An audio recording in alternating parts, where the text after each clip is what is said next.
देवी सर्वभूतेषु विष्णुमायेति शुद्धिता नमस्तस्यै नमस्तस्यै नमस्तस्यै नमो नमः।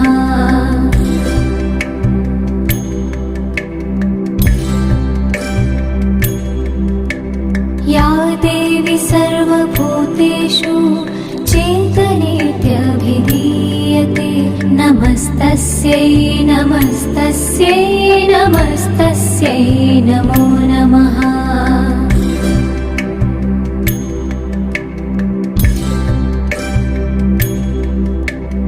या देवी सर्वभूतेषु बुद्धिरूपेण संस्थिता नमस्तस्यै नमस्तस्यै नमस्तस्यै नमो